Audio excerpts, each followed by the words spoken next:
Hare Krishna.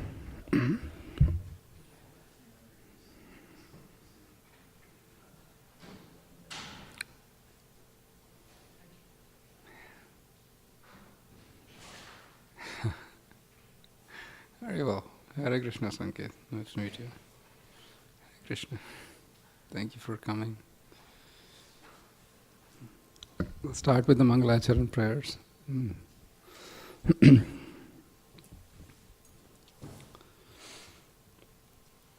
Om Ajnanatimirandasya Jnananjanashlakaya Chakshurunmilitam Yena Tasmai Shri Guruve Namaha Sri Chaitanya Manobhishtam Stapitam Yena Bhutale Swayam Rupa Kadamhahyam Tadati Swapadantikam Vandeham Shri Guroh Shri Yuta Padakamalam Shri Gurun Vaishnavamscha Shri Rupam Sagrajatam Sagana Raghunathanvitam Tvam Sajivam Sadvaitam Savadhutam Parijana Sahitam Krishna Chaitanya Devam Shri Radha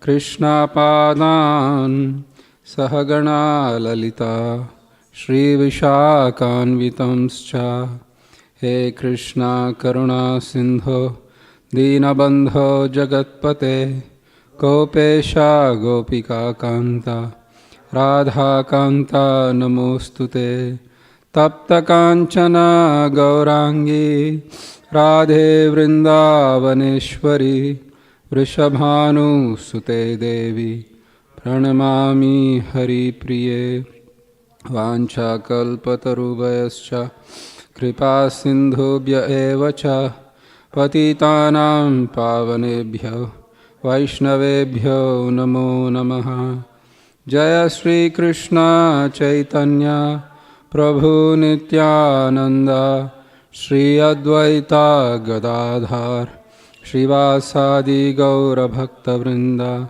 Hare Krishna Krishna Krishna Hare Hare Hare Rama Rama Rama Hare Hare Matsamo Nasti Papatma Naparadhi Chakaschana Parihare Pilajjame Kim Bhruve Purushottama Bhumau Skalitapadanam Bhumireva Avalambanam Tvai Jata Paradhanam Tvameva Sharanam Prabho Govinda Vallabhe Radhe Prarthaye Tvamaham Sada Tvadiyam Iti Janatu Govindo Mam Tvaya Saha Radha Radhita Radhesha Radhika Prana Vallabha Radha Ramana Vande Tvam Radhika Prema Nirjita.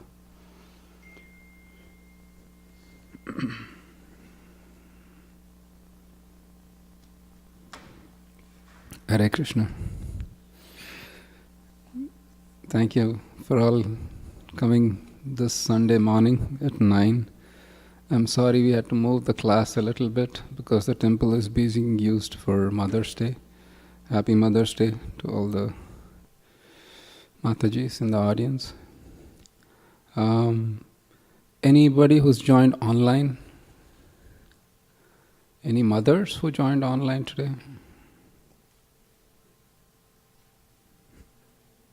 You can press *6 and unmute yourself.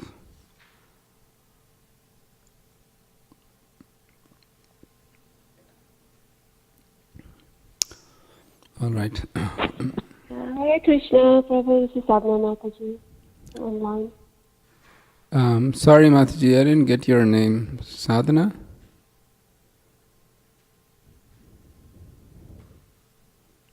Yes, Prabhu, this is Sadhana Mataji. Hare Krishna, Sadhana Mataji. Hare Krishna. Happy Hare Mother's Krishna. Day to Sorry you. I can't be there.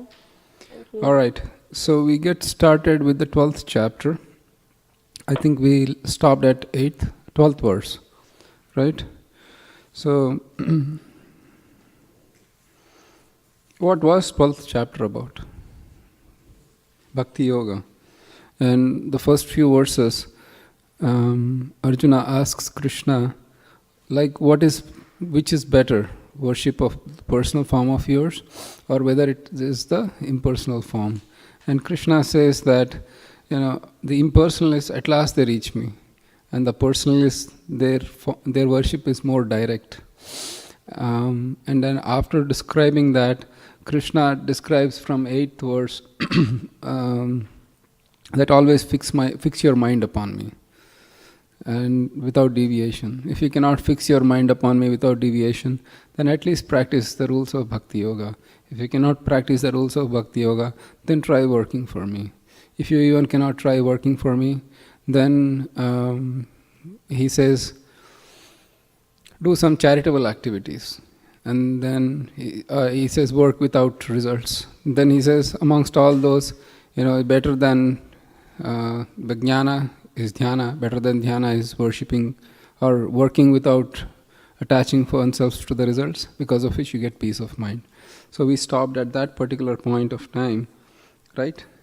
Correct me if anybody, if I'm wrong. So we go to the 13th verse of the kindly repeat after me. Adveshta sarva bhutanam maitra karuna evacha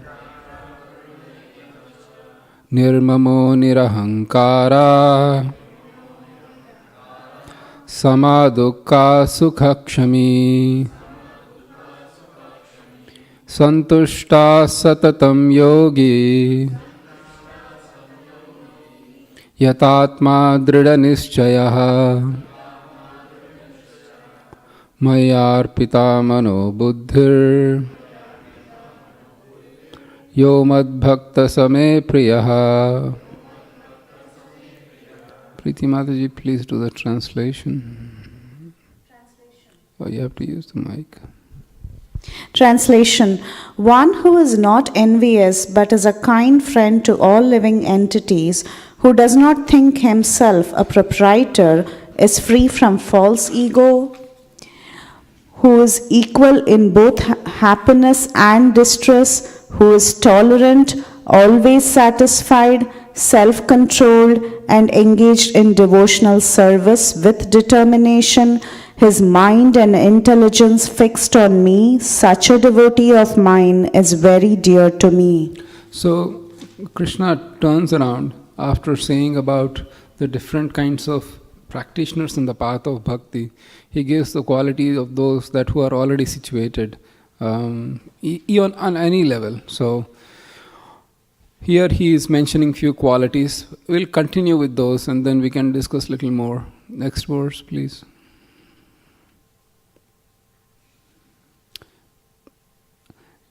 Kindly repeat after me.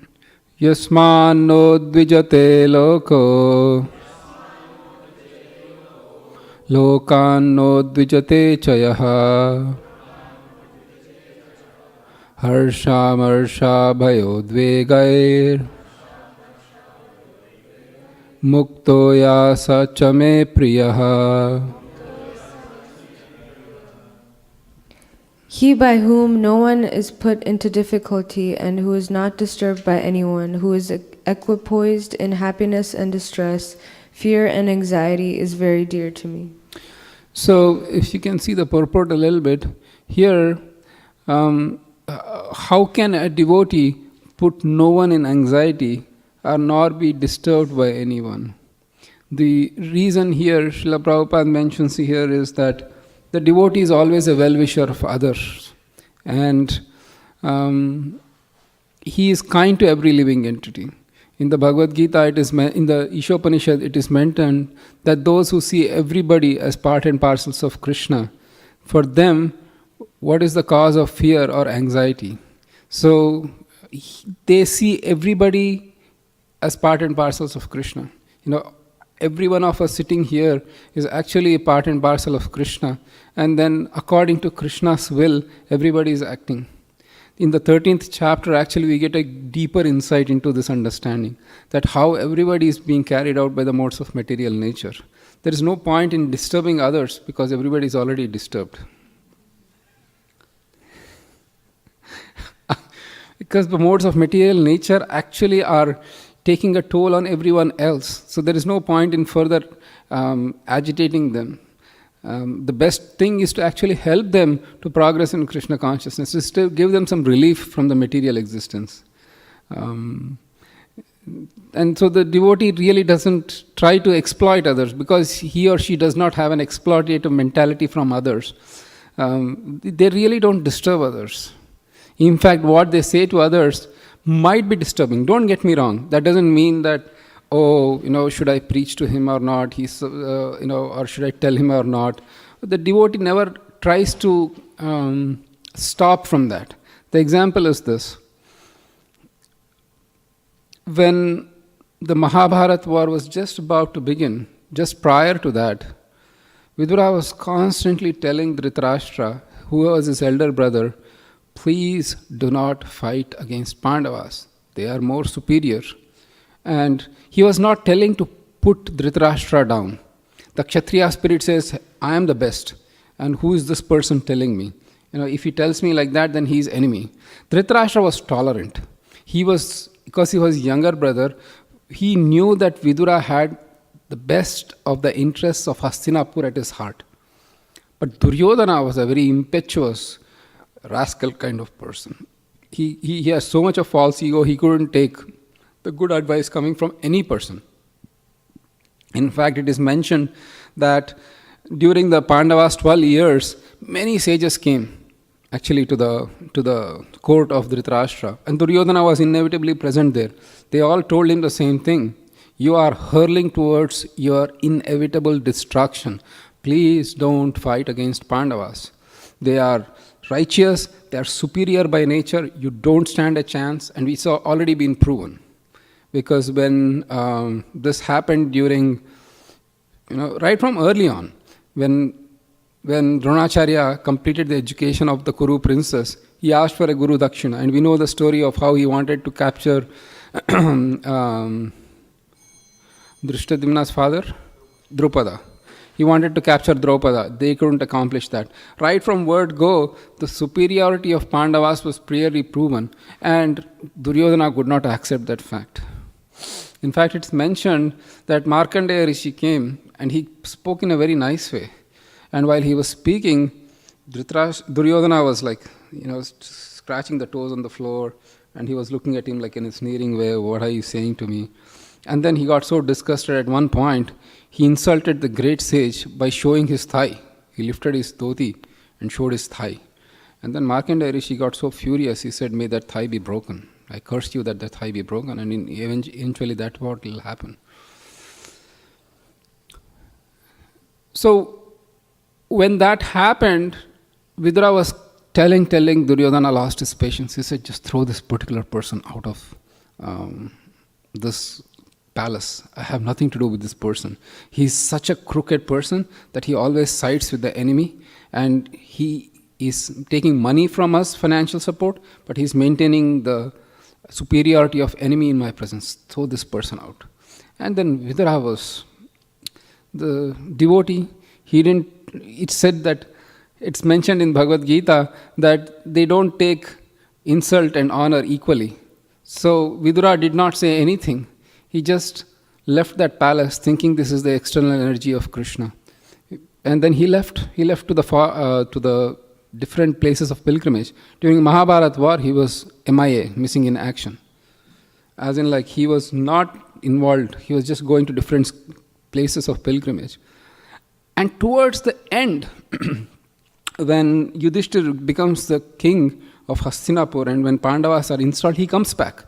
And then when he sees his own brother, Dhritarashtra, living like a pet dog in the house of Pandavas, he is shocked. Don't get me wrong, the Yudhishthira Maharaj was very, very polite. In fact, it is mentioned in Mahabharata that he treats Dhritarashtra as if he was still the king. He consults him on major issues. He gives him a lot of respect.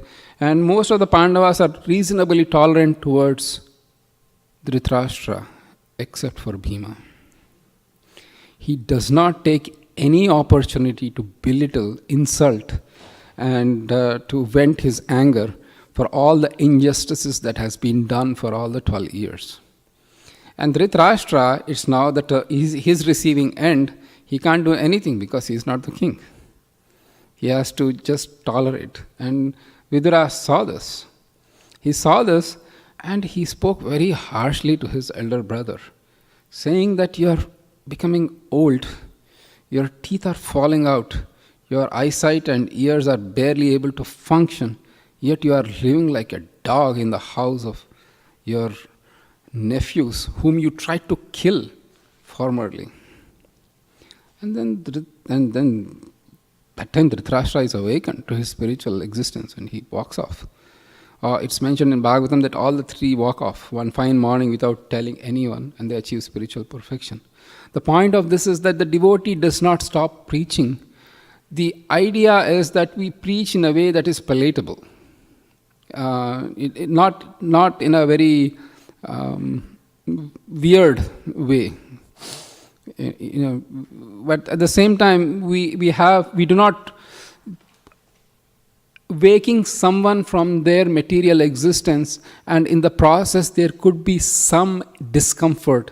It's not the same thing like not being disturbed. If you don't disturb them, then they forever are disturbed by material existence. So that is a little bit point I just wanted to add.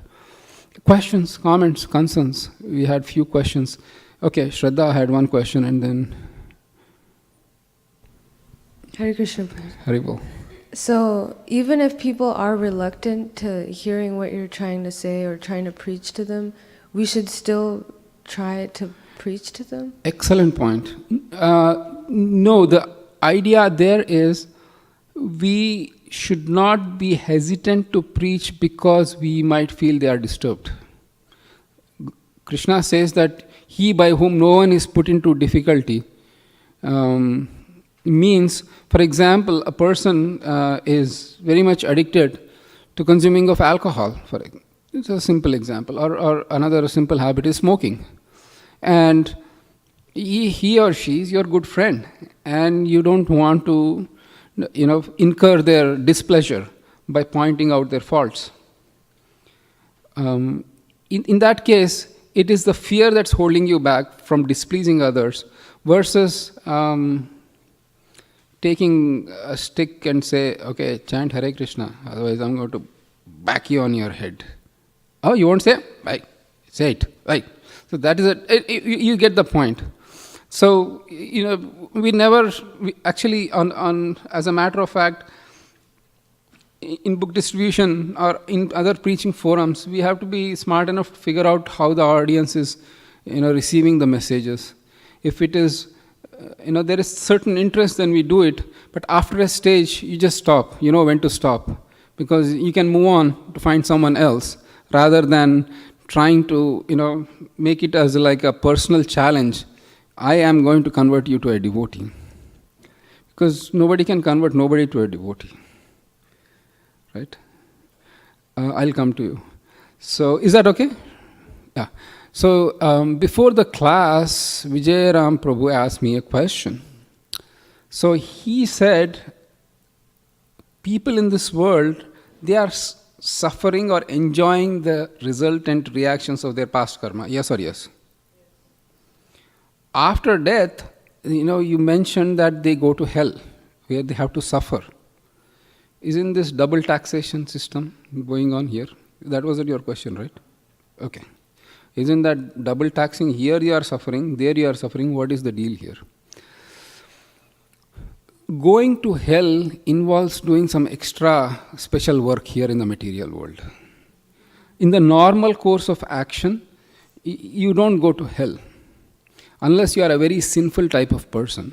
You lead your normal existence, as in you are not performing a lot of sinful activities. There are people like that. 90% of the population in this world are normal good people. They just want to do the right thing. God or not God, let's not get into it because of the scientific influence. They say let's not get too, emotional and irrational about this. Let's be rational, but do your thing. Because atheists, actually, that's one of their arguments. Why do you say that atheists are bad people? In fact, they say religionists are bad people or evil people. They are killing each other in the name of religion. In fact, since we don't believe in any God, we are actually kind towards each other. See the perverted logic. So they'll say, God or no God, let's not get too sentimental or emotional. Just, live your life. Who cares? What's the point? Because one of my colleagues who's in very high in the ranks of the organization, he said, give me practical stuff. We religious people come and talk about creation and all that stuff. What's the use of all that nonsense? Anyways, that's the story aside. Now, live normally, live to your best according. Even it's all your own mental concoction. What is good, what is bad. Because you are in this material world, you are not having any spiritual connection, then your good and bad comes from your own mental concoction. This is good, this is bad. After some time it changes. This becomes, what was bad becomes good, and what is good now becomes bad. Case in point is fashion. At one point something was fashion that was good, and you look good in them, and now you look ugly and horrible in the same things. 5 years later, same clothes, same set of clothes. You somehow preserved it, and your body structure pretty much didn't change. So you're wearing the same clothes. You look horrible. But 5 years ago, you were a cool, hit person. This all mental concoction happening based on the body. Don't get disturbed by that. People might say it, but you don't get disturbed. That doesn't mean don't buy clothes and wear ragged clothes everywhere. It's the same set of clothes. You are not on that level, Goswami level either. So, so those kinds of people, they do their work, they come back to the material world. Again, based. Krishna says in the Bhagavad Gita, those who are in the mode of passion, they stay on the earth. Those who are in the mode of goodness, they go to heavenly planet. And those who are in the mode of ignorance, they descend into animal species. He clearly says animal species, but not hellish existences. Hellish existences are specially reserved for the demoniac people, which we come to and read in more detail in the 16th chapter. So, for the hellish, for the very sinful people, you go to hell, you do your thing, you come back. Just like exactly like a thief who's been put into prison.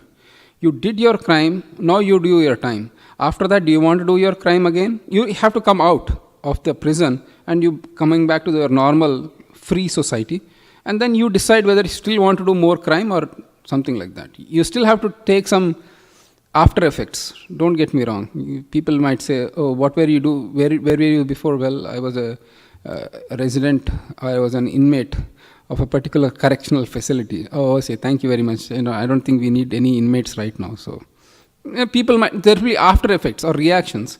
And your tendency might be that you might want to do the crime again. The seed for doing the crime is still existing, but the time you did is because what you did. You get the idea? So you won't go to hell just for the sake of going to hell. Yamraj is already overloaded with work. This is Kali Yuga going on. So it's a fact. Even correctional facilities in US have become pretty much overloaded. And Trump had this terrifying thing. I release all the prisoners. Now you see what the life does. Just not get into it. All right. Does that answer your question? Yashoda Kripa Prabhu and then Sirisha Mataji. Hare Krishna Prabhu, on your point on communication and preaching, I can recall a lecture from my Guru Maharaj, ISKCON Prabhu, a few months ago. I just noted a few things. He mentioned, he gave an example of the idea of karma, that you get what you deserve. If you start preaching this directly to everybody outside, it's blunt and arbitrary. This can result in repulsion from people. This has to be presented in a context. Without context, it can be repulsive. So first, bring the person to a realization that I am an agent. I am responsible for my deeds. And that's how you gradually develop the idea of karma and then what you get. Thank you. Please give her the mic.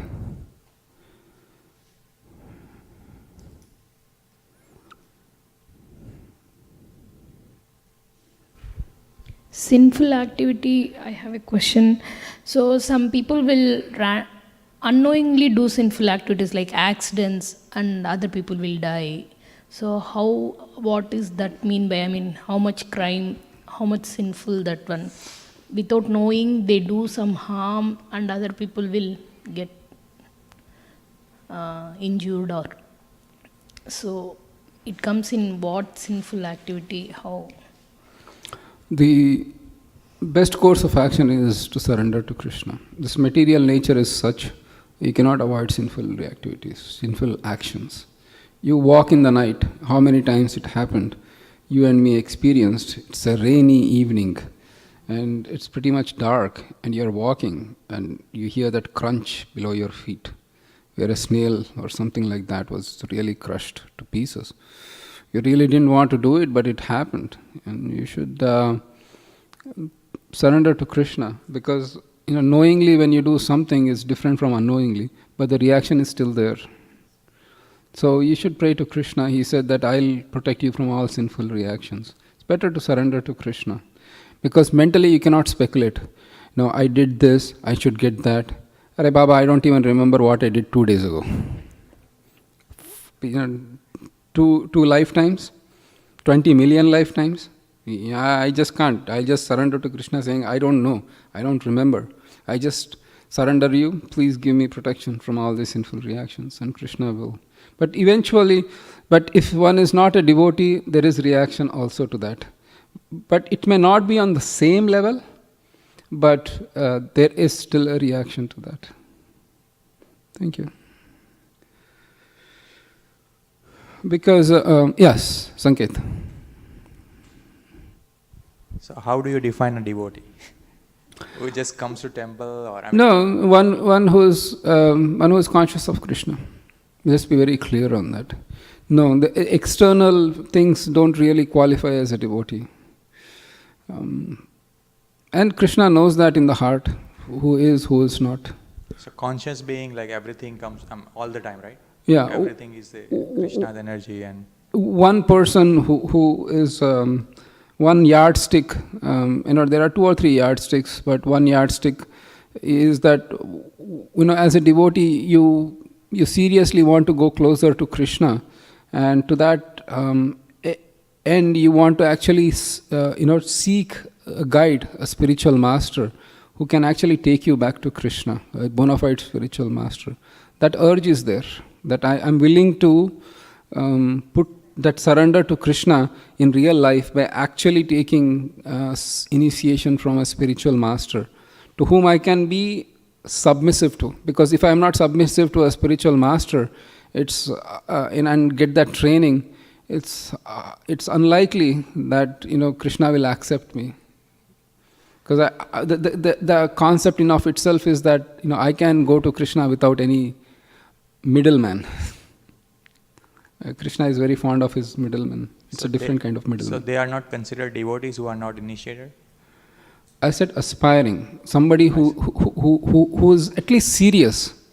See, one of the criteria, no, don't get me wrong. There are many initiated devotees, even within the society. We have had many Prabhupada disciples who, quote, no longer are practicing spiritual life. So the goal at least there is that I want to achieve Krishna. That is the first step, and that is common theme across any particular yoga system, any particular demigod. Krishna is the center. He is the Lord. There is no 2 things about it, and the devotee is very clear about that. But the next step is, at least I want to go closer on a practical level. I want to do it. It's one of the criteria. I'm not saying it is the only criteria. One of the prominent criteria I found is that I'm willing to do that to a quote-unquote human being. He's not God. Because from that level you are distinguishing that God is not just by himself. His devotees are also as close to him. In fact, sometimes he says that they are more dear to me than my own life. So you acknowledge the fact that God is more than just being in the temple. And that is, Kanishta platform is that level, where you see some devotees who come to the temple. There is pravachan going on by a very advanced devotee, and then they really don't care. They don't have any time to listen. They just focus on the deity, which is not a bad thing, don't get me wrong, because any level of devotion is actually respectable. But even amongst the devotional practitioners, there is grades. There is beginner, there is medium, and there is uttam. So there is that gradation, and we have to aspire to go along. So the starting point is faith in Krishna. So who is a devotee? One, the starting point, absolute starting point, faith in Krishna, at least to begin with. Is that helpful? Thank you, Prabhu. Okay, thank you. Other questions? Vijayaram Prabhu had a question.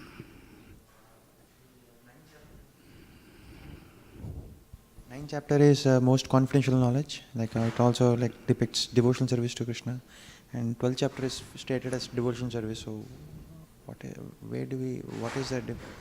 How do we connect these two chapters? So, in the Bhagavad Gita, there are how many chapters? Then 18 divided by 3 is how much? So the first 6 chapters, they are considered to be Karma Yoga, or the chapters which are dovetailed for yoga in action. The next 6 chapters are called the Bhakti Yoga section, and the third 6 chapters are called the Jnana Yoga section. When Krishna talks of most confidential knowledge, he says, Manmana bhava mad bhakto. There are most confidential instructions in Bhagavad Gita are these 3 verses, which is Manmana bhava mad bhakto, 2 times. Manmana bhava mad bhakto madhyaji mam namaskaro. Mame vaishyasi satyam te pratijane priyosime. And then Atmana mat parayana. The same last line changes. Other thing is Sarvadharman parityaja. These 3 are the most confidential instructions. When Krishna gives these instructions, he just does not leave you at that, because Manmana bhavamad bhakta, always think of me. Arjuna's immediate next question is, how can I think of you? So 9th, 10th, 11th and 12th are a kind of practicals. Up to the 7th, up to 9th, Krishna gives the theory. Manmana bhavamad. And he ends at Manmana bhavamad bhakta. But always think of me. Really? Arjuna says, how can I think of you? I am in the material world. It's not I see your form everywhere. For a very, very advanced devotees, wherever they go, they see Krishna. Chaitanya Mahaprabhu, in his final stages of his pastimes, earthly pastimes, wherever he could see, he just could see Krishna. Or Krishna's pastimes. He saw a sand dune at the Govardhan, at Jagannath Puri, and he mistook it for Govardhan.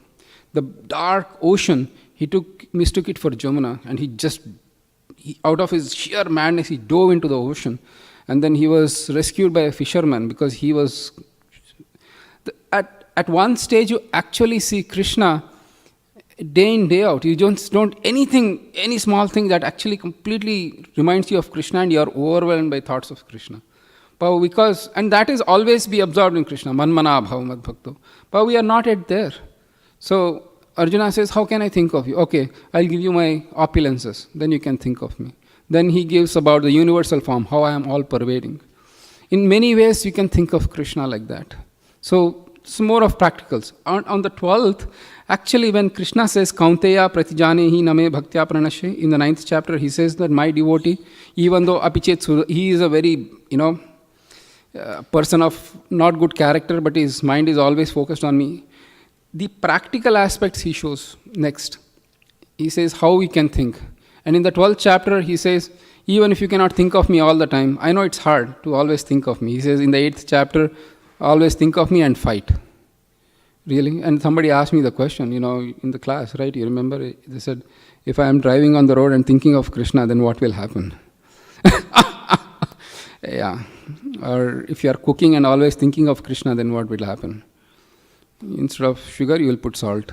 And instead of salt, you will put sugar. Well, let's see. But, so is that helpful? So the 12th, at the end of 12th, we complete the topics of Bhagavad Gita. And Krishna gets into a little more of Jnana Yoga in the 13th chapter. Yeah? Okay. Other questions? Don't worry about time. If you want more classes, we'll do more classes. As long as you can tolerate me, I'm happy.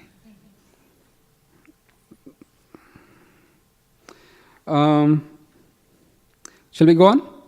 Wrap up the chapter? Okay. Next verse, please. 16. Kindly repeat. Anapeksha suchirdaksha udasino gatavyataha sarvarambha parityagi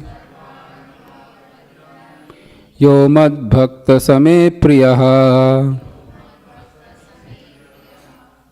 Sirisha Mataji, please. You have to use the mic.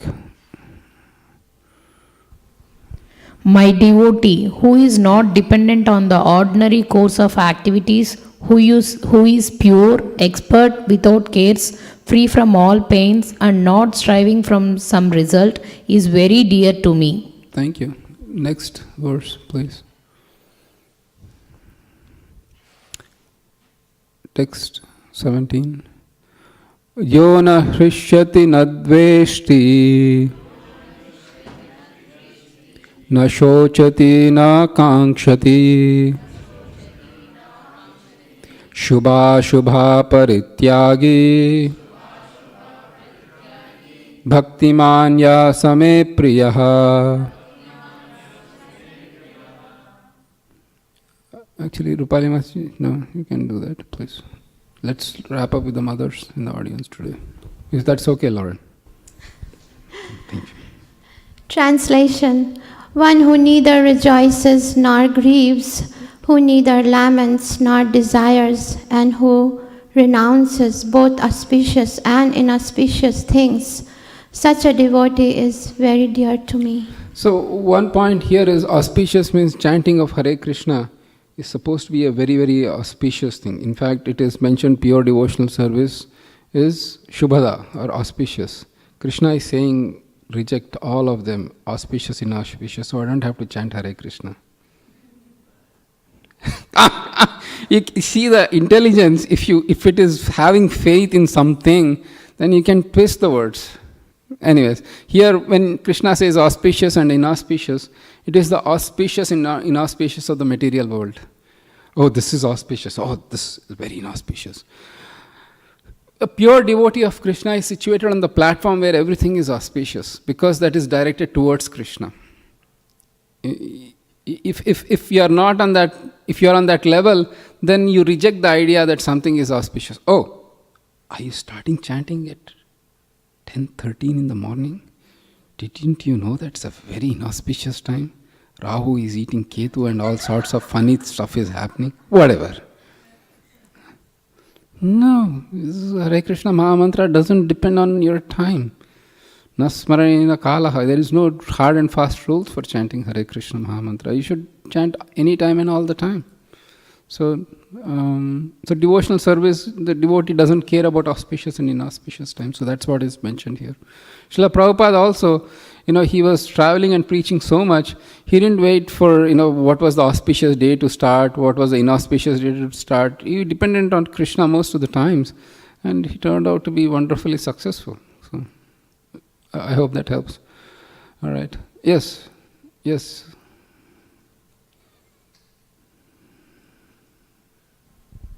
Haribol. Prabhuji, on this point of auspicious and inauspicious, I've seen a lot of devotees still, they are practicing devotional life for a long time and initiated and everything is good. But sometimes I've seen people still following some karma kanda. I don't know still if it is good to define as a karma kanda, for example, Griha Pravesh ceremony, or some devotees expect their wives to follow the Karwa Chauth and all those fastings here and there. So they are all kind of Vedic injunctions used to follow, but for devotees these are not applicable. To the extent that you depend on Krishna, to that extent actually it becomes naturally distasteful. To the extent that you are not, you still have to do some family obligations, you should do it. Because one of the questions often comes up is Shraddha ceremony. Should I do it or should I not do it? The idea is that if you can do your sadhana and you have time to do the Shraddha, please do it. If you cannot, then spend time on sadhana and beg forgiveness for Krishna. Because it's mentioned, Yamunacharya, we have that famous verse, oh Sandhyas, please forgive me, oh demigods, please forgive me. As I remember Krishna, I am unable to do all these things for you. So if you can do both, it's fine, but sadhana should take top priority. Because the demigods, and why do you do Shraddha? Because you have an obligation towards your Pitris or forefathers. And there are Pitru Devatas who accept your obligation, just like the demigods do. So, if you are satisfying Krishna, then automatically every other category of demigod is satisfied. So, then there also is the question of family traditions. Sometimes, it's better not to disrupt, because Krishna says in the Bhagavad Gita that, worshipable superiors like your mother and father and your guru, by worshipping or by pleasing them is the austerity of body. So if there is some family tradition that needs to be done, you should not disrupt sometimes. But you should do it in a very superficial way, not have faith in them, big faith. In fact, you can take that as an advantage to help propagate Krishna consciousness. I'll tell an example. For example, you brought up the Grova Pravesh. From a devotee perspective, it might not mean much. I mean, you don't really understand the significance or what does it do, what good fortune does it get. Maybe if you do Grova Pravesh, you get TVs in all the bedrooms, versus if you don't do, you get TV only in one bedroom. Whatever be the calculation with which you do. But you can take that as an opportunity to invite devotees and have prasad and kirtan, if nothing else. So, that whole karma kandiya has become suddenly now a karma activity, a Vaishnava activity. So it depends on the attitude of the performer also. Is that helpful a little bit? Yeah.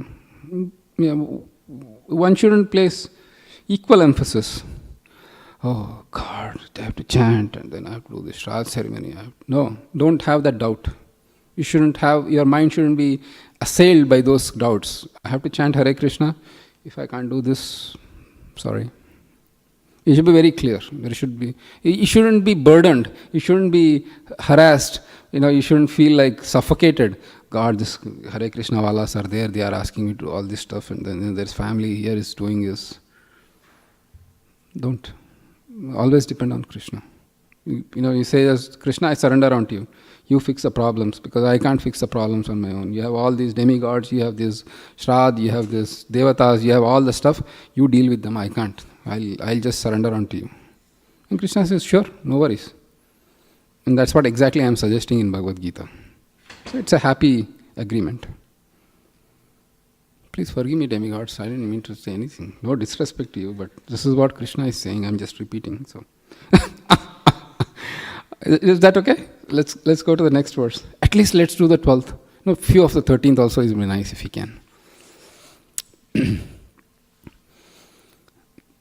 18 and 19. Sama shatrau cha mitre cha tata manapamanayoho shitoshna sukha dukkheshu sama sanga vivarjitaha tulya ninda stutir mauni santushto yena kenachit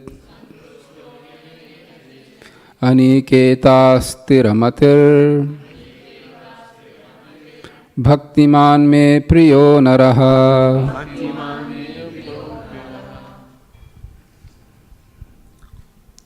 Translation. One who is equal to friends and enemies, who is equal poised in honor and dishonor, heat and cold, happiness and distress, fame and infamy, who is always free from contaminating association, always silent and satisfied with anything, who doesn't care for any residence, who is fixed in knowledge and who is engaged in devotional service, such a person is very dear to me. Thank you. So, in the first line of the purport, Srila Prabhupada writes, a devotee is always free from all bad association. Yeah, the word here is association. As a part of a family or part of job or part of something, you have to deal with people who are strictly not devotees. But to the extent you associate with them to the extent you reveal your heart to them, to that extent you associate. It's better not to. It's better to reveal your heart amongst the devotees. Don't get me wrong, they might be the best of your friends and you might trust them, and they have your best interests at heart. They are genuinely people like that who look out for you at work and who might not be strictly devotees. But the fact of the matter is, when you reveal the heart, they might suggest solutions which they perceived was something that fixed the situation, which may be against the devotional principles. A person who, for example, you reveal your worry to a colleague or a friend, and he or she will say, I know, I experienced the same problem. A few pegs of whiskey, life was smooth. You should do that. They had the best of interest. They listened to you with empathy, and then but that's how they solve their problems. And we don't solve problems like that. So that's where the borderline comes. So please, we should work without having any superiority to them. Don't think that, these people, I am a devotee. Or, what, everybody is the same. These devotees, non-devotees, everybody's part and parcel of Krishna. So I can share my heart. At least in the beginning and Madhyama stages, there is certain discrimination involved. And in Uttama stage, of course, you are protected by Krishna. So it can be more universal, the vision. Helpful? Okay. Because one of my colleagues did actually say that to me. You look very stressed out. You should have, few pegs of drink and then you'll be all right. Thank God I didn't take that advice. All right. Let's go to the last verse of this chapter. Krishna is now saying, who is very, very dear. After talking about dear, he talks about very, very dear. Kindly repeat after me. Ye tu dharmamritam idam yatoktam paryupasate shraddadana matparama bhaktaste tiva me priyaha.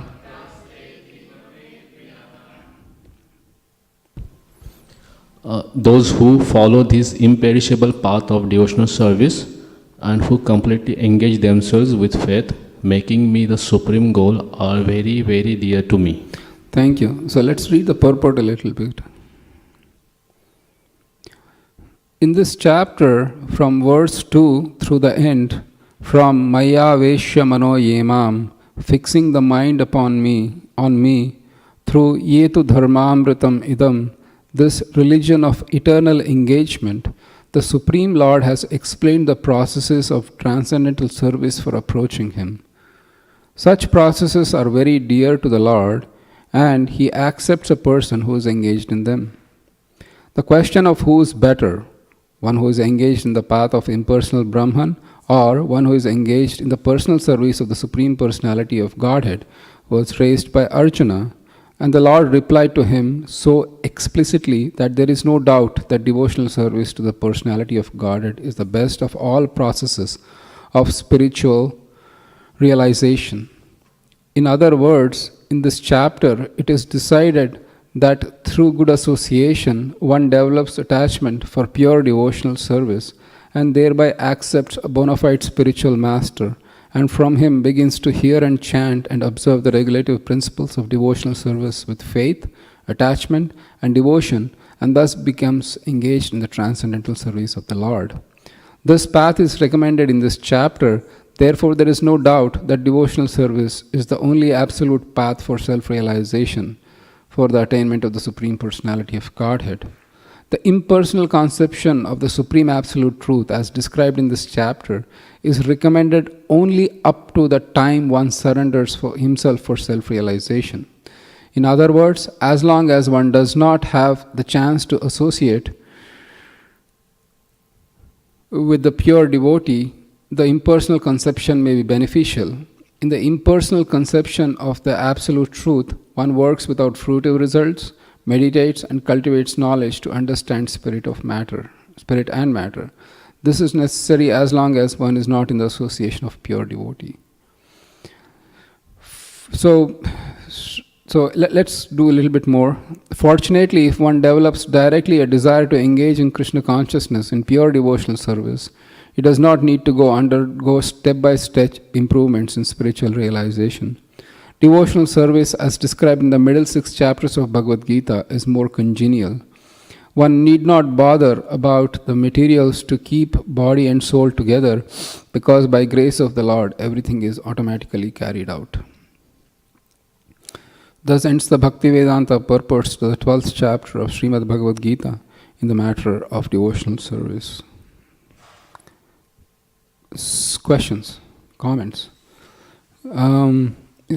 Let's take a 5-minute break after the question so that we can just stretch out and... Is that okay? Okay.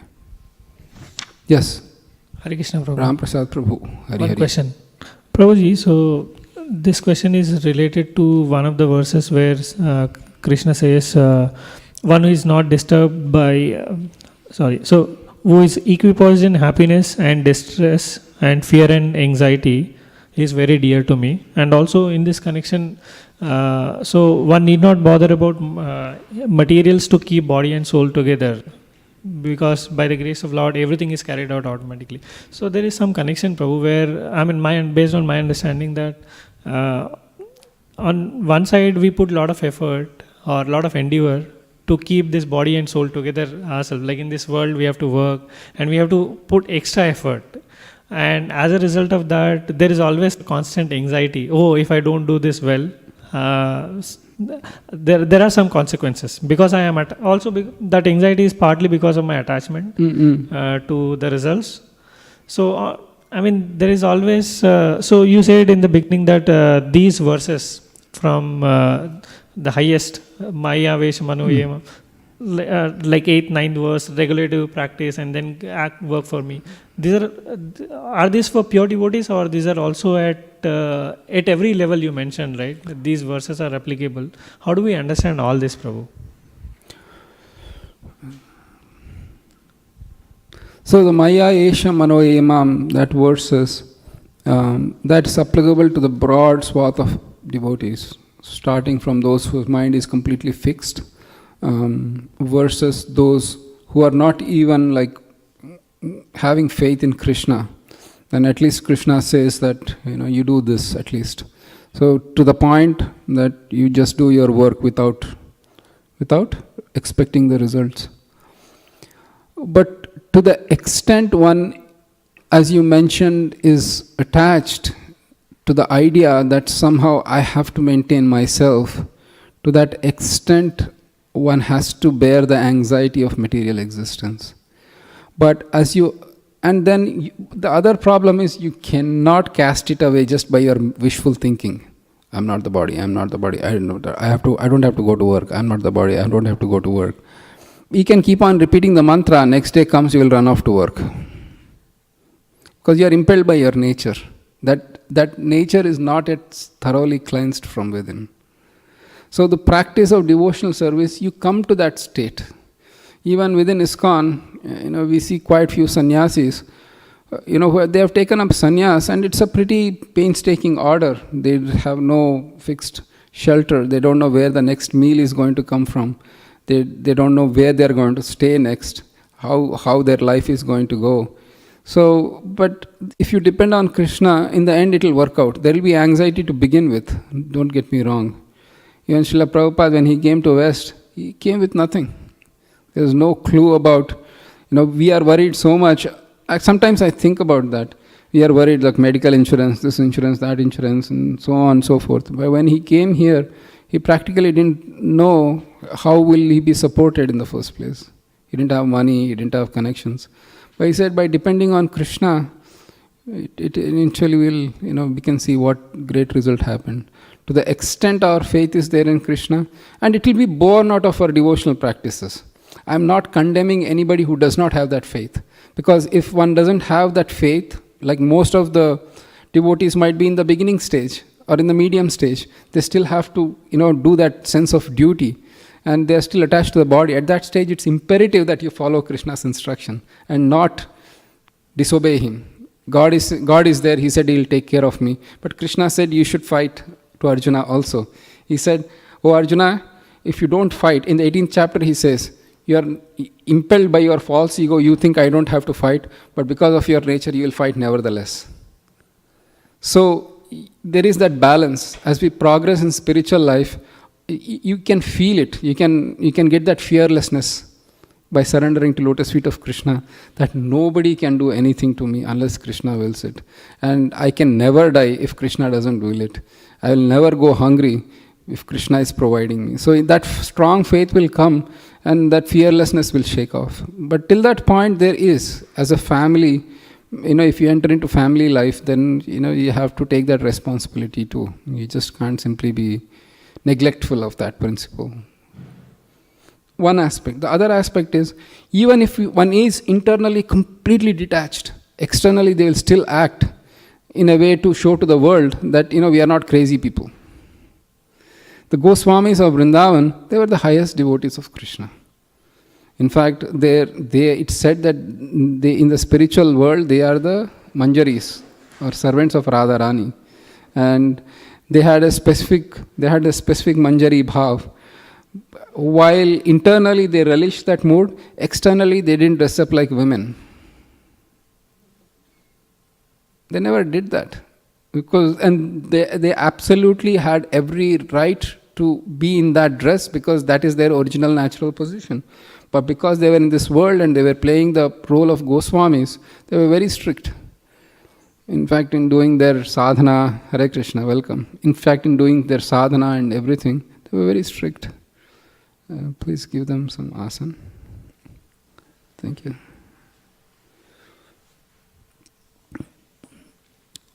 So, does that help, Ram Prasad Prabhu? Thank you. It's just we keep our path, we keep our duty, and one day, the other point is, everybody kind of thinks, it would have been nice if I had retired. Even if it is at the age of Shraddha, or even if it is my age, doesn't matter. You still want to have that feeling, it's nice if you don't have to work. But the fact of the matter is, till Krishna unlocks the shackles of work, you just do your work. And just do your duty. And Krishna will one day, he will make that free. It's his prerogative. Because, anyway, it's okay. We'll talk more, but is that helpful? Yeah, otherwise we go on the tangent. So you please take a break for like 4 minutes, and then we come back, we do the 13th. There are two options. We can end it little early, 10:50, and we can continue with the 13th chapter. Or if you want a break now, we'll go sharp up till 11. There's a hard stop at 11. Break? Okay, here is a question. Who wants a break now? Please raise your hands. And who everybody else don't want a break now, continue. Okay, the more important question, does anybody has any urgent need to take a break now? 3 of you. Okay, you can, if the knees are hurting, Lauren, please sit in the back bench if there is any issue like that. No? You're good? Yeah, because I see all the mothers want to get over as soon as possible, and that's kind of understandable. So let's quickly go. 13th chapter, we won't cover everything today. In fact, if the devotees want, we'll wrap up by around 10:45-ish. In fact, we'll go a little earlier. That's one option. We'll see how it goes. We'll play by the ear. Is that okay? Okay. Chapter 13th.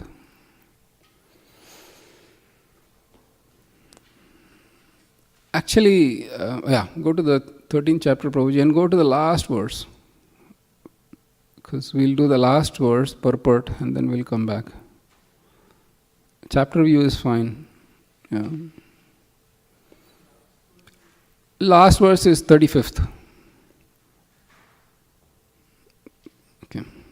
You just read the purport. We don't even do the translation. Don't worry, I'm still in my senses. I'm not going to go last verse to first verse. So the reason I'm picking up the last verse in the purport, Srila Prabhupada actually covers the whole overview of the 13th chapter. The purport of the 13th chapter is that one should know the distinction between the body, the owner of the body, and the super soul. One should recognize the process of liberation as described in verses 8 through 12. Then one can go to the supreme destination. A faithful person should at first have some good association to hear of God and thus gradually become enlightened. If one accepts a spiritual master, one can learn to distinguish between matter and spirit. And that becomes the stepping stone for further spiritual realization. A spiritual master, by various instructions, teaches his students to get free from the material concept of life. For instance, in Bhagavad Gita, we find Krishna instructing Arjuna to free him from the materialistic considerations. One can understand that this body is matter, and it can be analyzed with its 24 elements. The body is the gross manifestation, and the subtle manifestation is the mind and the psychological effects. And the symptoms of life are the interactions of those features. But over and above this, there is the soul and there is also the super soul. The soul and the super soul are two. This material world is working by the conjunction of the soul and the 24 material elements. One who can see the constitution of the whole material manifestation as this combination of soul and material elements can also see the situation of the Supreme Soul and becomes eligible for transfer into spiritual world. These things are meant for the contemplation and for realization, and one should have a complete understanding of this chapter with the help of the spiritual master. So this is the kind of overview, because Arjuna asks some question in the beginning of the 13th chapter, and Krishna answers them. So, ready for the 13th chapter? All right. First verse, please. Questions? So Vijayaram Prabhu, you sent me a bunch of questions. Are they all of them relevant here, or should we discuss them later? How do you want it? Okay.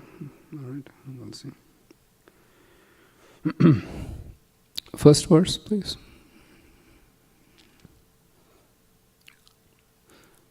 Text 13:1 and 2. Kindly repeat after me. Arjuna Vacha Prakritim Purusham Chaiva Kshetram Kshetrajnamevacha Etadveditum Ichchami Jnanam Jneyam Cha Keshava. Shri Bhagavan Uvacha Idam Shariram Kaunteya Kshetram Ityabhidhiyate Etadyo Vetitam Prahu Kshetrajna iti tadvidaha. Who's next?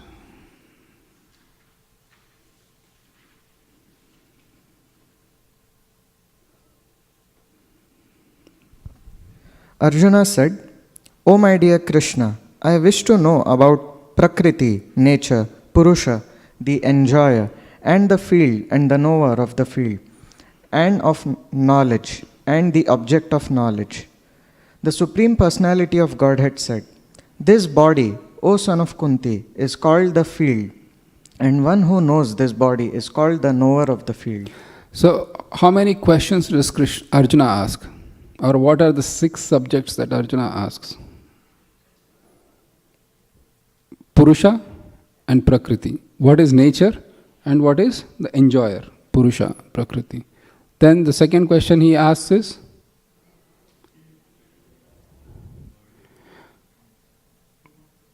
knower of the field and the field itself, Kshetra and Kshetrajna. And the third one he asks is object of knowledge. So knowledge is, for example, you go to an university, you gather various knowledge. What is the object of that knowledge? To get the degree or to realize something, or maybe the object of knowledge is to get proper employment, whatever be the reason. So there is always the knowledge and the object of knowledge. And there is the kshetra or the field of activities, and the kshetrajna who is the knower of that field. And then prakriti and purusha. So these are the 6 items that Arjuna is asking. And the very first verse, Krishna directly talks about kshetra and kshetrajna. See, he says that this body is kshetra, and then the knower of the body is called kshetrajna, the knower of the body. Because I know my body, and if somebody pinches me somewhere, a mosquito, for example, if you go to India, both 2 people are traveling in the same train, and there is mosquito biting one person. One person who is being bitten by the mosquito will know the pain, whereas the person who is riding with him might really not know what's going on with the other person. So there is that kshetra, knower of the field. So let's go to the next one. There is a big, there are really deep purports. Please read. Text 3. Kshetrajnam chapi mam vidhi sarva kshetreshu bharata kshetra kshetrajnayor jnanam yatta jnanam matam mama. Translation. Ocean of Bharata, you should understand that I am also the knower in all bodies, and to understand this body and its knower is called knowledge. That is my opinion. There we go. This proves that soul and super soul are the same.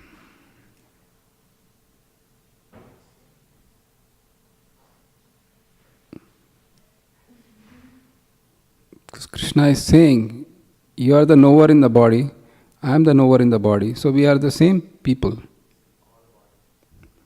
All bodies.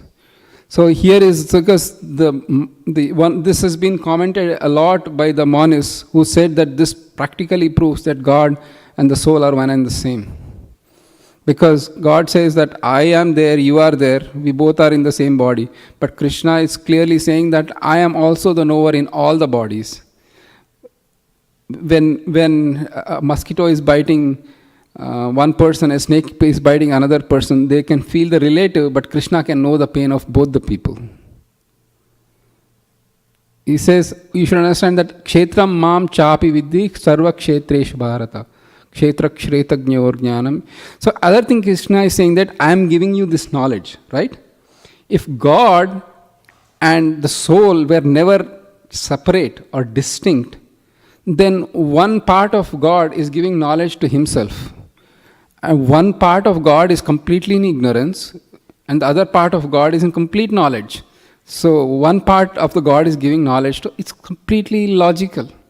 The Mayavad theory that somehow all are same, there is no difference between God and me, it's completely fallacious.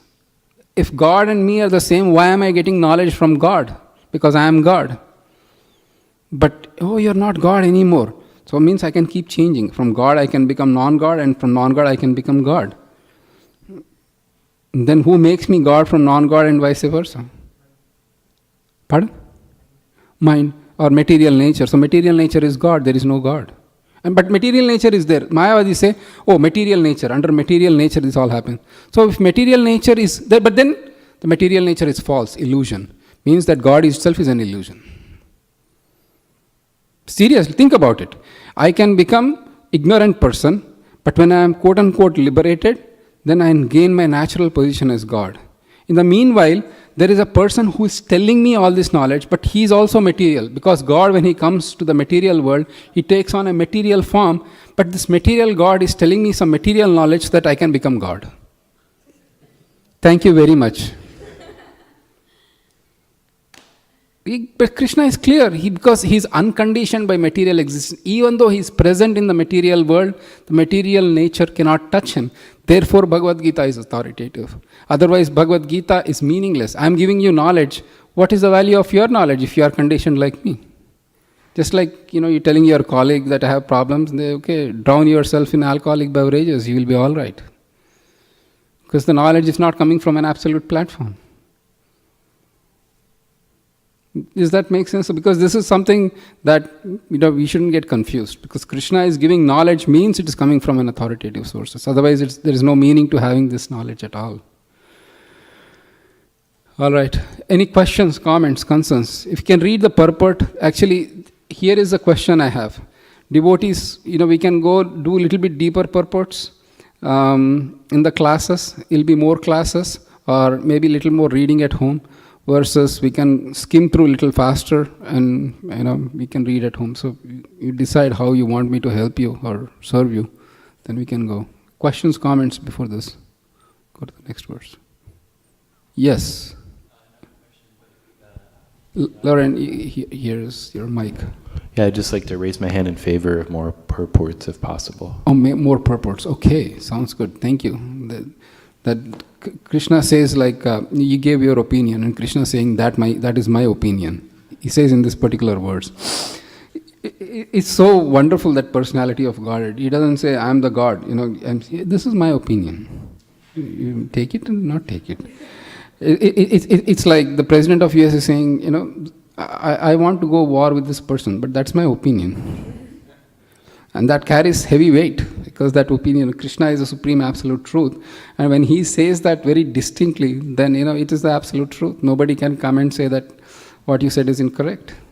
So that's my opinion. It's one of those quirks in Bhagavad Gita, where Krishna, once in a while, from speaking like from all-pervading, all-powerful personality, he becomes a little more like you and me. That's my opinion. If you want to take it, take it. And his opinion has been there since, read, understood, worshipped since many, many millennium of years. Next verse. So one example is given. Is that kshetra literally means what? Field. So if you are a farmer, assume that we are all farmers here for a minute. It's a nice option to think. Let's be very clear. Sitting in front of a computer all day long and farming in some village with some cows. While, we may not be cut out for it, don't get me wrong. If you are throwing in there, then your nature is to sit in front of a computer, then you will feel out of place. So, but the point is, assume you are all farmers, and then you got some land. You have some land, and Preeti Mataji has a little more land than others. Don't be envious of her, it's all mental. And she has some land. You know what exactly you are doing. You know that you are cultivating flowers, you are cultivating fruits, you are cultivating paddy, and she likes cotton for some reason, and she's cultivating cotton. And you don't know what is going on with each, but the person who's given you the land, the king, he clearly knows, because you have to submit the report saying that I'm growing this. Everybody, he knows, oh, okay, in your field, this is growing in your field. So Krishna is like that. He knows in every person's body what's going on. Which brings up the point that nothing will happen without will of Krishna. In the further chapter it comes, when you see this particular person as enemy, but that quote-unquote enemy is controlled by Krishna. And if Krishna doesn't permit him to harm you, then he cannot harm you. If that understanding broadens, then you see the world as a less threatening place. But you keep your discrimination though. Understanding that doesn't mean that you go kiss a tiger. Sorry. Part and parcel of Krishna. The tiger might not know. Just joking. Questions, comments? All right. Text 4. Tat kshetram yaccha yadrikcha yadvikari yatatascha yat sachayo yat prabhavascha tatsamasena me shrinu.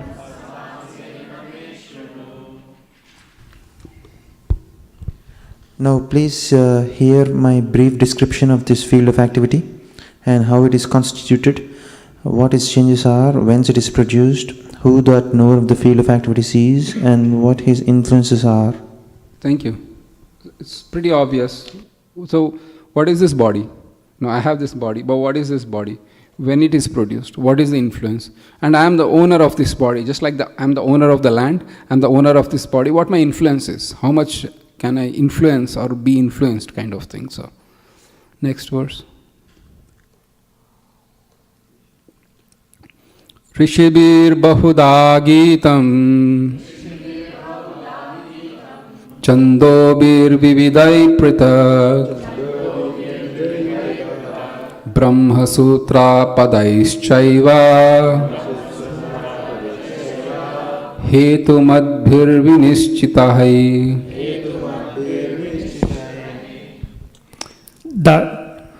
That knowledge of the field of activities and of the knower of activities is described by various sages in various Vedic writings. It is especially presented in Vedanta Sutra with all reasoning as to cause and effect. Thank you. Next verse. Actually, if you see this purport, it's pretty deep. It's a long purport. And Srila Prabhupada gets into the dynamics of what is Vedanta Sutra and why Krishna is referring to as Vedanta Sutra, what's the cause and effect according to Vedanta Sutra, and so on and so forth. And here, another beauty, humility of Krishna. He's saying the great sages, they have wrote this in their cause and effect. So it's not like Krishna is saying, he's not quoting scriptures. He himself is quoting scriptures. He doesn't need to, because whatever sages and wrote in their scriptures is coming from him. But nevertheless, he is very differential. He says the sages have given this much more in their writings. And I'm just giving you a brief summary. So Srila Prabhupada writes in the purport, the Supreme Personality of Godhead Krishna is the highest authority in explaining this knowledge. Still, as a matter of course, the learned scholars and standard authorities always give evidence from previous authorities. Krishna is explaining this most controversial point regarding the duality and non-duality of the soul and the super soul by referring to the scripture, the Vedanta, which is accepted as authority. So it's a huge purport we can go through. But these are little difficult purports, so my humble request is that if you can read at least few of them, or if you want to, we can have some way of doing stuff, but read them and then next class probably we can go at length. If need be, when is our exam date? Anybody remembers? July something. We don't want to change the exam date, because please understand, I'll be cursed if I do, I'll be cursed if I don't. July 17th, something like that. It's somewhere. In August we have Rath Yatras, so I don't know when we did it. So based on how many classes you want and how deep you want to go, then we can adjust accordingly. But we won't change the exam date, because many devotees actually plan their vacations and travel plans around exam dates, and when I change them, they get really disappointed. They'll be like, I planned the whole thing accordingly. So, in past experience, I don't want to change the exam date. So, you tell me when is the exam date, and then we can have more classes or less classes based on how much you need. Okay, let's go to the next verse. Because this is a very deep, if you go into this, how the Vedanta Sutra, what is the cause and effect, and so on and so forth. Because Krishna is saying, I'm giving it to you in summary. So, TBD.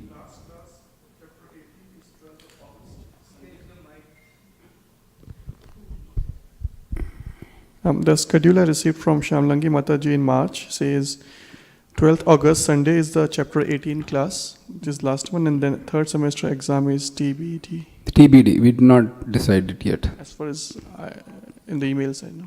Okay, so that gives us some time. Whether you want to endure this torture further or you want to,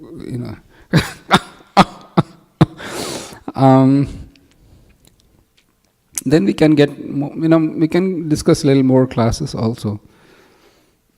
Okay, we'll do a couple of more verses. I promise all the mothers that, they are like eager to get on with their festivities. So we'll do a couple of verses. We'll wrap up by like 10:45 today. And then, we can take it from there. Text 6 and 7. Mahabhutyanahankaro buddhir avyaktamevacha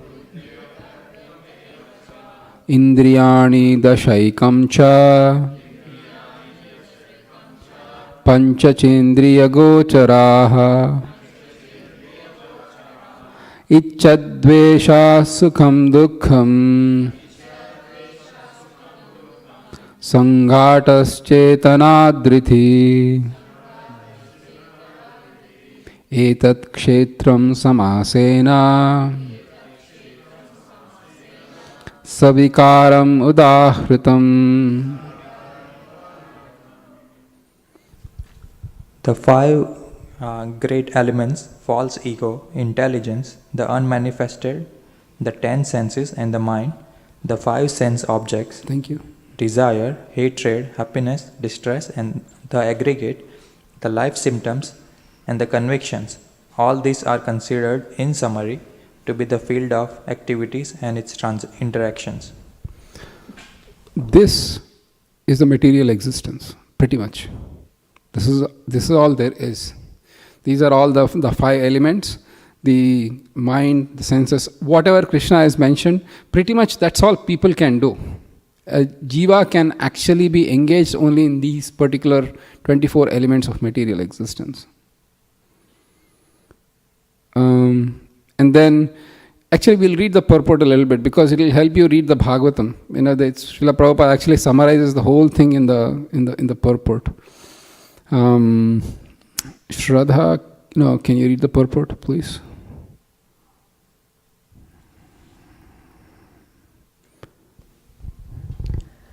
From all of the authoritative statements of the great sages, the Vedic hymns, and the aphorisms of the Vedanta Sutra, the components of this world can be understood as follows. First, there are earth, water, fire, air, and ether. These are the 5 great elements, Mahabhuta. Then there are false ego, intelligence, and the unmanifested stage of the 3 modes of nature. Then there are 5 senses for acquiring knowledge, the eyes, ears, nose, tongue, and skin. Then 5 working senses, voice, legs, hands, anus, and genitals. Then above the senses there is the mind, which is within and which can be called the sense within. Therefore, including the mind, there are 11 senses altogether. Then there are the 5 objects of the senses: smell, taste, form, touch, and sound. Now the aggregate of these 24 elements is called the field of activity. If one makes an analytical study of these 24 subjects, then he can very well understand the field of activity. Then there are desire, hatred, happiness, and distress, which are interactions, representations of the 5 great elements in the gross body. The living symptoms, represented by consciousness and convictions, are the manifestation of the subtle body, mind, ego, and intelligence. These subtle elements are included within the field of activities. 1 minute. So in Bhagavatam, for those who really want to get deep into this, then read the 2nd and 3rd cantos of Bhagavatam, where the creation is very detailedly explained of how these even come about. Because we are conditioned by material nature, we take everything to be like given. When I'm born in this world, air should be there, otherwise I won't survive. Water is there, fire is there, but all these elements actually are created by Krishna, and then he creates demigods for all of these elements. But even then, unless he is involved in these elements as super soul, the elements can never work together in a harmonious way. And that's what is mentioned in Bhagavatam. And he has to create all these, then only the material world works. Otherwise, it doesn't. And if you can see, this is pretty much what it is. You have the mind, you have the senses, you have the feelings, and you do something with the mind. The mind says, okay, go eat this, or go see this, go smell that. And you have that object in the senses. When the mind says, okay, drink some water, I have to have, first of all, the tongue. I have to have the taste. then I need to have the water too. Because if the tongue can't taste, then I can't taste water. The sense and the sense object has to be there. So the tongue, the mind has to say to the tongue, and the tongue has to see the sense object. So there are those interactions when it happens. So that's what is mentioned here. And then the intelligence, for example, if you don't have water, then intelligence says how to get water. So so these are all the field of activities. And if you see in a very rational way, pretty much that's what material nature is all about. Puna puna charvita charvananam. It's the same thing being repeated again and again with different names, with different bodies, with different geographies, with different situations. Not much changes. But the living entity thinks that there is newer, fresher happiness in the material world. And that hope is there. Krishna erases, because the soul wants to be conditioned, Krishna erases the past experiences. Because this material world has to be fresh. Even in the Disneyland, if you go, once in a while they change rides. Right? They would wish every week they change rides, but it costs hundreds of millions of dollars. So they change one ride. One new ride comes up, and that's something new. It's the same Disneyland, but in a different way.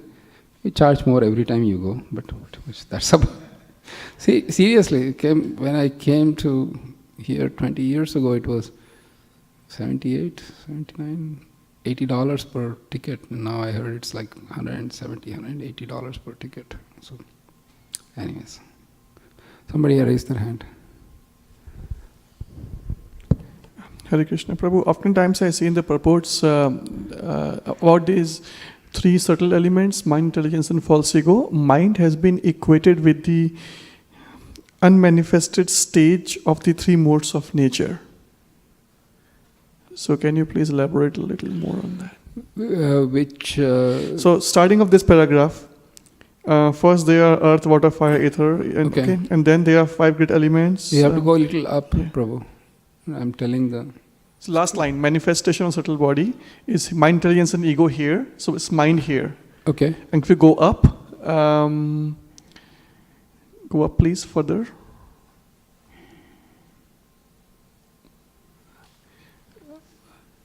Okay, then there are false ego, intelligence and the unmanifested stage of the three modes of nature. So these are the three subtle elements. So here I can see a comparison between mind and the unmanifested stage of the three modes of nature. So the question is... So can you just please elaborate more on that, how the mind is the three... So the gross elements, before they come, there is a subtle, or what is called is pradhana. So prakriti, what we read in this chapter, is the actual manifestation. Just like the house is the actual manifestation of a blueprint or architectural plans, the unmanifested state of the house is called the blueprint or pradhana. And the manifested state is called the actual prakriti. So when you said unmanifested, this is pradhan.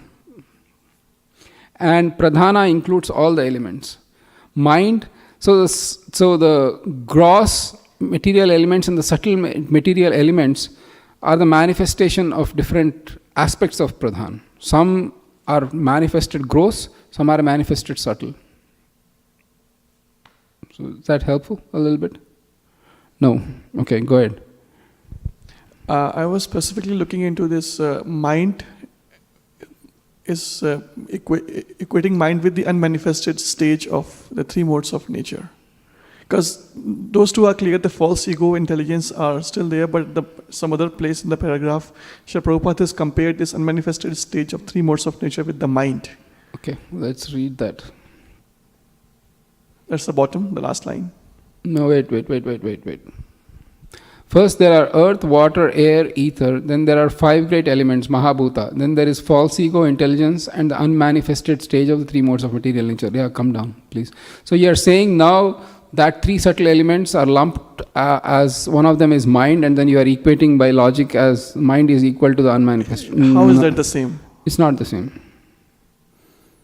So which are the three subtle elements, mind or the unmanifested stage? So Krishna says in the Bhagavad Gita, Bhumirapo anaro vayuhu khammano buddhirevacha ahankaram iti yamme bhinna prakritir ashtadaha. So Kam, Mano, Buddhi. They are subtle. Kam is, no, sorry. Ahankaram is false ego, Mano is mind, and then intelligence, Buddhi. So these are subtle elements. Unmanifested material nature can never be mind, because mind is one of the products of the pradhan. So before the creation happens, everything is subtle.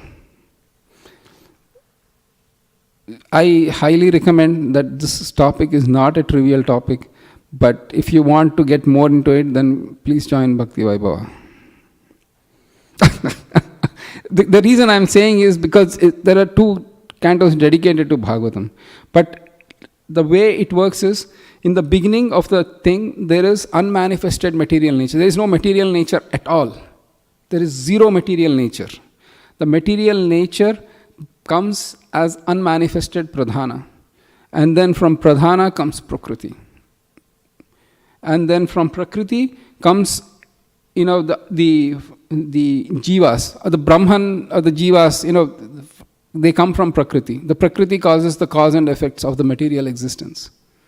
I think I am the cause and effect, but I am not the cause and effect. It is the material nature that is the cause and effect. So we can, is that helpful? To an extent, I understand, but that's fine. Because we can anyway, I'll clarify more in the next class, if that's okay with you. All right. Yes. Hare Krishna, Srivas Prabhu. Hari Bo, Vrindavan Priya Prabhu. No, this is not Vrindavan Priya Prabhu. This is Abhijit. Abhijit. Oh, sorry. Yeah. Sorry. Haribol. Sorry, could not come to the class, but I had a fundamental question at the beginning of this chapter. Yes. Like all the chapters I go right in Bhagavad Gita, I always try to find a link between what happened in the last sloka in previous chapter, or maybe like few slokas towards the end in previous chapter and the next chapter. So in the 12th chapter, Lord Krishna is saying that, you have to follow this imperishable path. Right. To, of devotional service to ultimately reach me. Right. Then, is it there is a, like to clarify, the doubts in the mind of people, or to, like how we should follow this imperishable path, because, we are still in the material world. Right. We don't understand material world, how we should follow that path. Is that the reason why he's asking all these detailed questions in the 13th chapter? Thank you. So if you turn to 12th chapter, 7th verse, you can look it up. 12:7.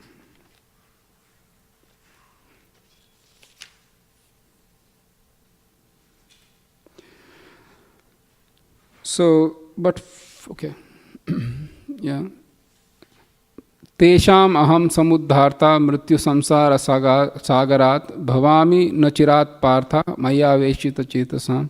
So if you come down for the translation, then you can see that, but okay, let's read the whole translation anyways. But those who worship me, giving up all their activities unto me, and being devoted to me without deviation, engaged in devotional service and always meditating upon me, having fixed their minds upon me, O son of Pritha, for them I am the swift deliverer from the ocean of birth and death. So, and if you can see the 13th chapter, we'll jump a little bit ahead.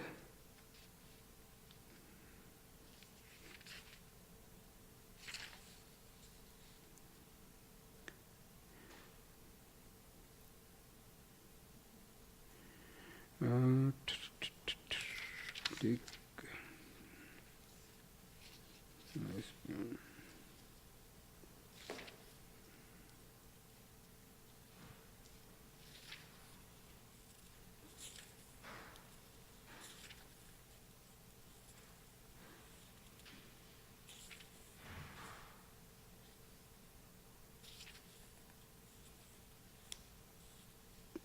24th verse.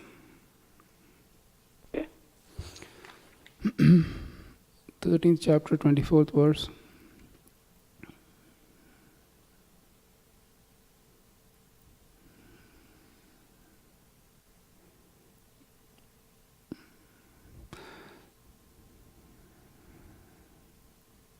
13th. Okay, good. We go down to the translation. One who understands this philosophy concerning material nature, the living entity, and the interactions of the modes of material nature is sure to attain liberation.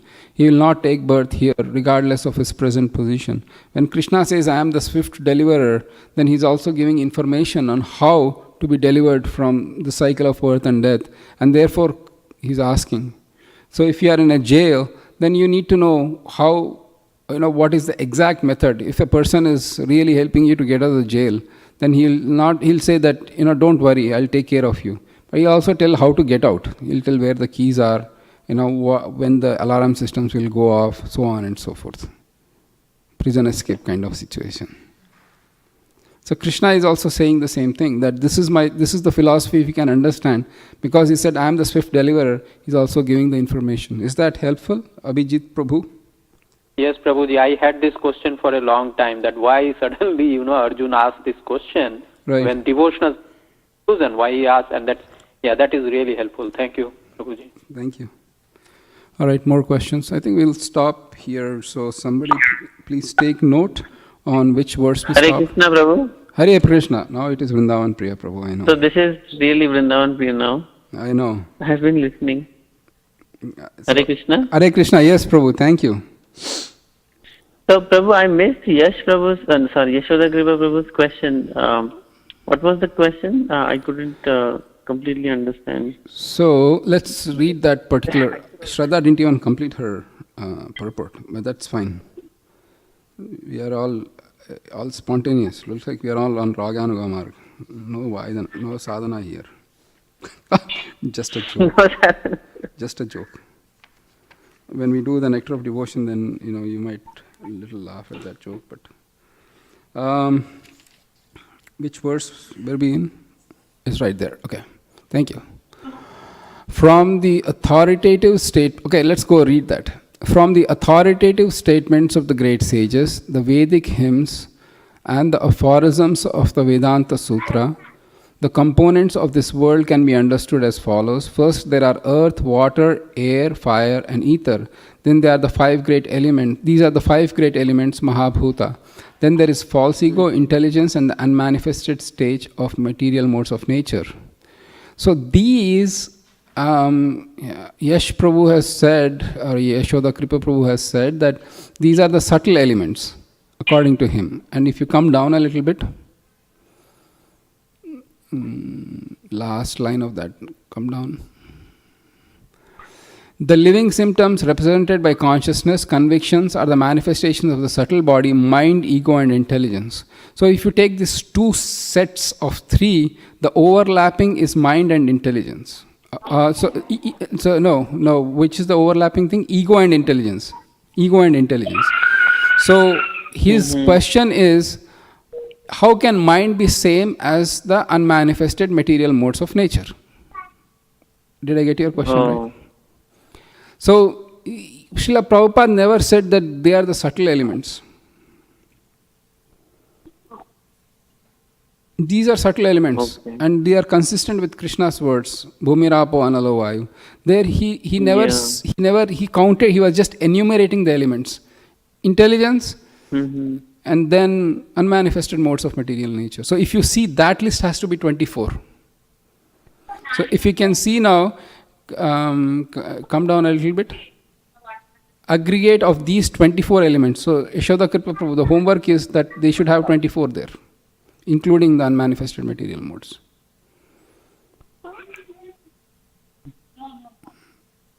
Is that helpful? I know it's a little confusing, but please bear with confusing. Me. But okay. Anyway, the mind is not equal to the unmanifested. No. Because that is pradhana is where the material nature is evolving, and one of that is mind, though it's subtle. Yeah. Maybe is it being referred to the Mahat Tattva? That's counted as the 24th element, right? Sometimes. Yeah, and sometimes they say there are 25 elements. So. 25. Yeah. Preeti Vilas 24 is including Mahatattva, and 25th is sometimes jiva is counted as the part of that. Yes, you're right. Yeah. That is in the third canto. It's very more clearer. You had any other thoughts on that, Vrindavan Priya Prabhu? No, I just I didn't catch the whole thing, so I was just wondering what the exact question was. But I kind of get it. Yeah, okay. But yeah, the mind is not equal to the unmanifested. Maybe there's some reference to Mahatattva in that purport. I'm not sure. I'll have to read it carefully. Okay, sounds good. Then we can discuss a little more next week. Okay. Any other question, Vrindavan Priya Prabhu? So good to hear your voice. Oh, thank you, Prabhu. No, I don't have any other questions. I promised 10:45, but anybody online has any other questions?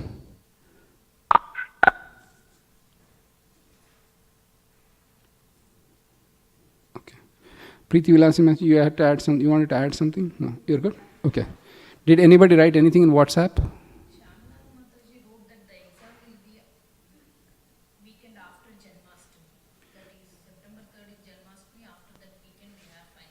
Excellent. September 3rd.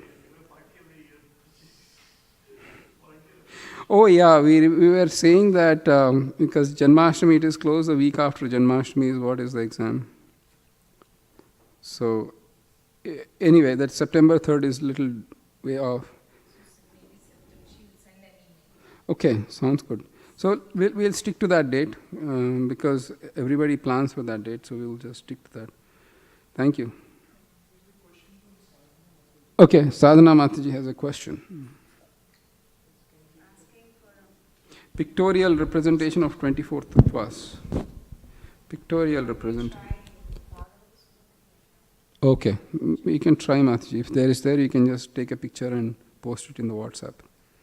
Any other final points, questions, concerns? I thank you so much for your patient hearing, and I'm grateful. So we'll meet 2 weeks from now. 2 weeks from now we don't meet because it's the weekend of Sadhu Sangha. So I think okay. Yes.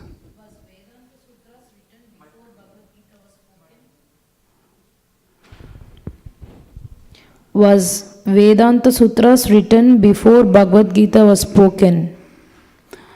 I'll have to get back to you because there are some scholars who actually say that this is not Vedanta Sutra that Krishna is referring to because by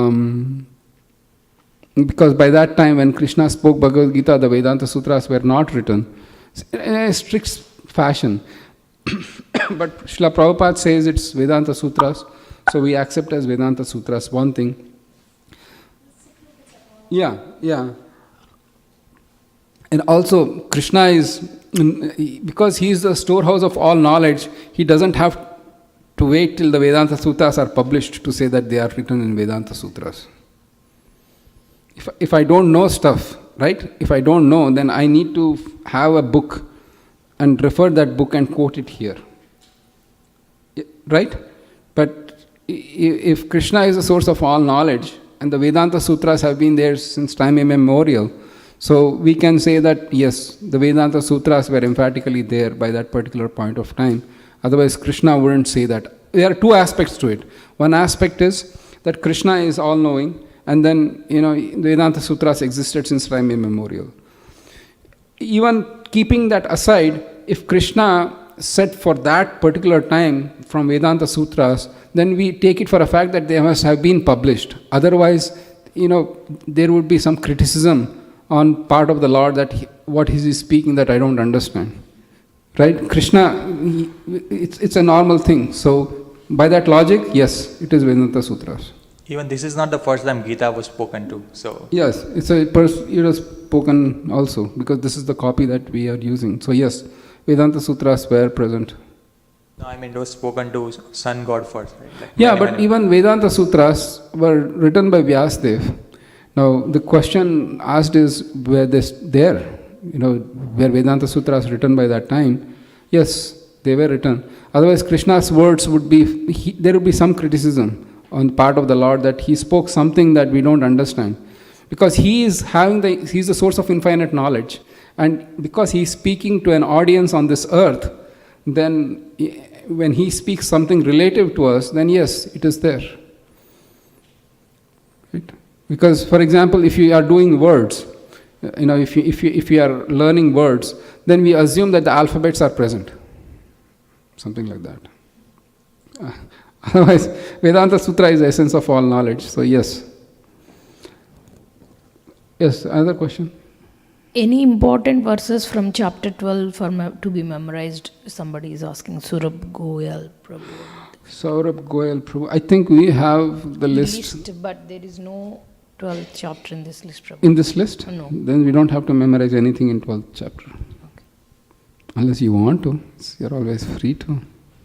You can memorize the whole chapter if you want to. All right, thank you very much. I wish all the mothers a very happy Mother's Day. And just to know that Krishna is also our mother. Pitahamasya jagata mata dhata pitamaha. He says that I am the mother, the father, the support and the grandsire of the entire universe. So on the Mother Day, we'll also offer our prayers to the Supreme Lord who is maintaining this whole universe as a mother also. So, happy Mother's Day. Hare Krishna. Vancha kalpatarubhyascha kripa sindhubhya eva cha.